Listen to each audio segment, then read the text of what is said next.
এই নে খোড়া, আমার সব সম্পত্তি আমি তোর নামে লিখে দিলাম। তোমার সব সম্পত্তি খোড়া দাদার নামে লিখে দিলে মানে আমি তো তোমার ছেলে বাবা। না, তুই আমার ছেলে না।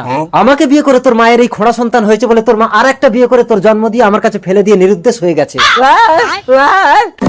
ঠিক আছে, আমাদের বাবা আলাদা হলেও আমরা দুজন তো এক মায়ের পেটের ভাই বাবা। কে তোর বাবা? তোর বাবাকে খুঁজে সম্পত্তির ভাগ নিবি, যা। আমাকে ছেড়ে যেও না পাখি, তুমি দেখবে একদিন এই সব সম্পত্তির মালিক হব আমি। কি করে? তুমি ওই খোড়াকে বিয়ে করো। আরে পাখি, আমার কথাটা তো শোনো। বলো। তুমি খোড়াকে বিয়ে করে ওই বুড়োকে আর খোড়াকে বিষ খাইয়ে মেরে দাও, তারপর এই সমস্ত সম্পত্তির মালিক হবে তুমি, আর তুমি মানেই আমি।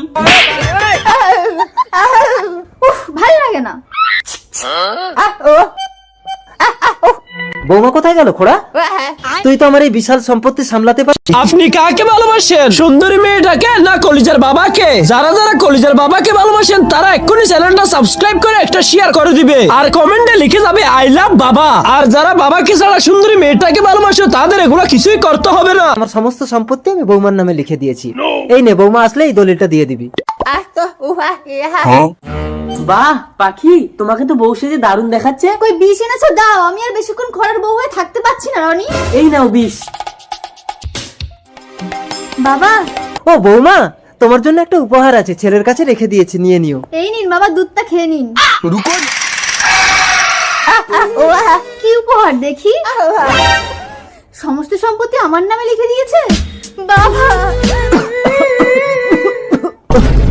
বাবা, বাবা, বৌমা, তুমি আমার ঘোড়া ছেলেটাকে বাবা।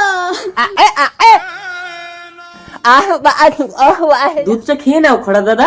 রনি, আমি তোমার মায়ের মতো দুটো বিয়ে করতে পারবো না।